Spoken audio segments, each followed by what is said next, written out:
Sobrang ganda at linaw ng kalangitan, di ba? Kung aakalain nyo, parang AI generated yung video, pero diyan kayo nagkakamali dahil actual footage yan ng pinakabago kong dash camera. Marami nagka-interest at nagandahan doon sa ni-review kong dash camera dati yung DD5 Z90. Kaya lang baka yung iba sa inyo hindi afford yung camera na yon. What if sabihin ko sa inyo na meron akong dash camera ngayon guys na same quality ng kanyang front camera and rear camera pero di hamak na mas mura. Ito mga boss, yung pinakabago nating dashcam, the DD5 Z50 Pro. Abangan nyo yung ating review nito ngayong araw na to at papakita ko sa inyo yung kanyang full capabilities. Dati ang paglalagay ng dashcam sa ating mga sasakyan optional lang. Pero sa panahon ngayon, hindi na pwede yan. Kailangan, pag may sasakyan ka, may dashcam ka. Kabi-kabila na kasi ang mga road rages, vehicular accident, at pati yung mga mapagsamantalang enforcer na imbis na itama yung ating mga traffic violations, sasamantalahin pa na mangungutong. Kaya ang paglalagay ng dashcam sa ating masasakyan ang isa sa pinakamatibay nating kakampi every time na lalabas tayo. Ito ang DD5 Z50 Pro, ang dual channel camera system nito. Ang main camera nito ay merong 3-inch IPS display tapos may 4 na button sa ilalim. Hindi siya touchscreen ha. At ang resolution, 4K Ultra HD at 30 frames per second. Kaya kung mapapansin nyo dun sa mismong footage niya, sobrang ganda diba? Naaakalain mo is AI generated video yan. Ang kagandahan pa sa mga recordings itong DD5 Z50 Pro, naka-watermark na yung kanyang date, time at yung mismong speed natin. Malapad din ang nakukuhanan ng front camera nito dahil meron itong 143 degrees field of view. Baka isipin nyo sa umaga lang siya malinaw, paano naman sa gabi? O ayan, actual footage naman yan nung biyahe namin nung gabi. Tignan nyo, ultimo mga plate number ng mga sasakyan, kitang-kita. Ganun naman talaga dapat ang dashcam. Alam nyo ba kung bakit ganyan kalinaw sa gabi itong DD5 C50 Pro? Dahil yan sa AI ISP Enhanced Night Vision 2.0. Doon naman tayo sa rear camera, naro-rotate up and down yung kanyang lens. Tapos 1080p nga pala ang resolution ng camera na to. Pero kahit 1080p lang yan, tignan nyo, napakalinaw ng kuha ng kanyang rear camera. Kahit gabi, hindi yan magpapakabog. Kahit nga matutukan pa ng mga sobrang lakas na headlight, tignan nyo nga, napakalinaw pa rin niyang kumuha, di ba? Nababasa nyo pa rin naman yung mga words na nasa paligid, pati yung mga plate number ng mga sasakyan. FYI ha, naka-hard tint nga pala yung kotse ko. Tignan nyo, halos hindi nyo makita yung loob, di ba? Paano na lang kung ikakabit nyo yung camera na to sa isang sasakyan na walang tint?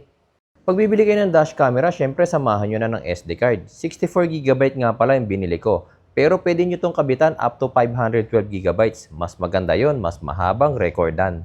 Ito pa guys yung isa sa pinagmamalaking feature nitong DD5 Z50 Pro, yung live viewing gamit lang yung kanyang app. Currently guys, bumiyahe si Mrs. Dala niya syempre yung sasakyan namin kung saan naka-install yung aking DD5 Z50 Pro. Kung nakikita niyo yan, remote online, pindutin ko lang yung remote connection. Makikita ko dito ngayon mismo sa aking app kung ano yung eksaktong footage na nakukuhanan ng kanyang camera. Ayan, enlarge natin. Ayan, live footage yan guys. Kung makikita nyo yung camera ni Mrs. 7:14 PM. Yung time ng aking cellphone is 7:14 din, that's live footage. Tapos maririnig din natin syempre yung actual, ayan o. Yung nare-record na audio ng camera natin naririnig din dito sa ating app.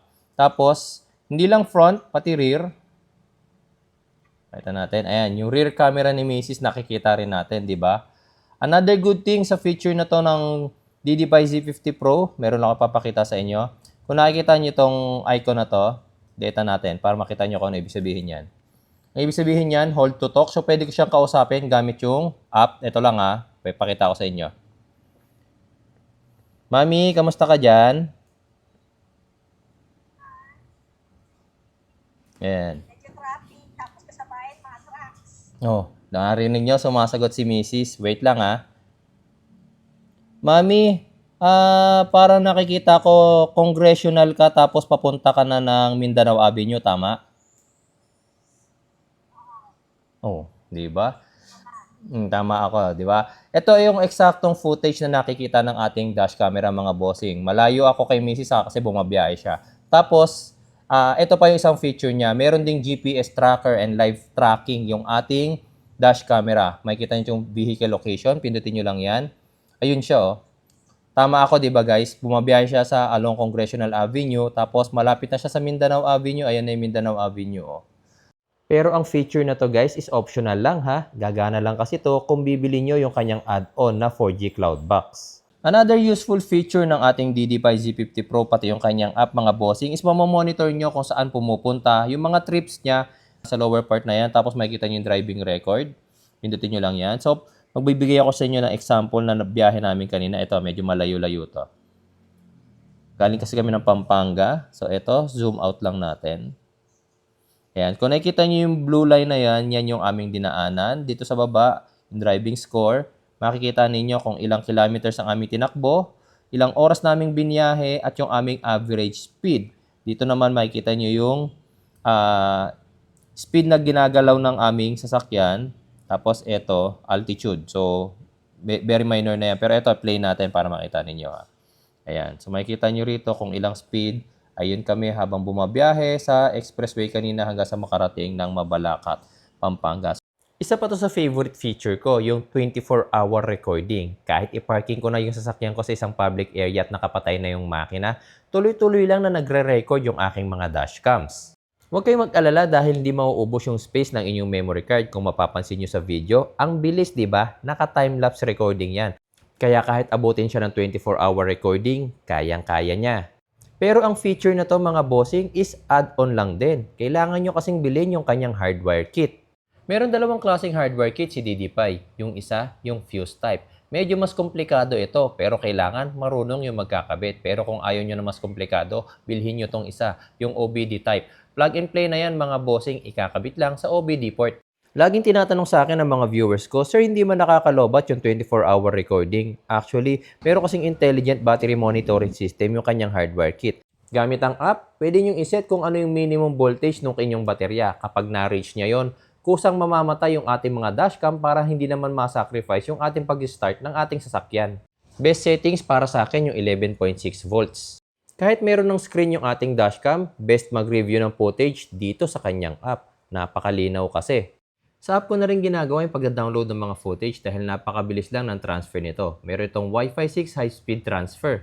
Seconds lang, nasa phone mo na yung kailangan mong footage. Kagandahan pa sa mga dashcams ni DD5, hindi sila gumagamit ng lithium batteries. Super capacitor na ang kanilang ginagamit kaya walang risk of ignition, better thermal resistance at mas mahaba ang buhay. Nakakatuwa rin ang ADAS 2.0 driving assistance nito. The vehicle ahead has started moving.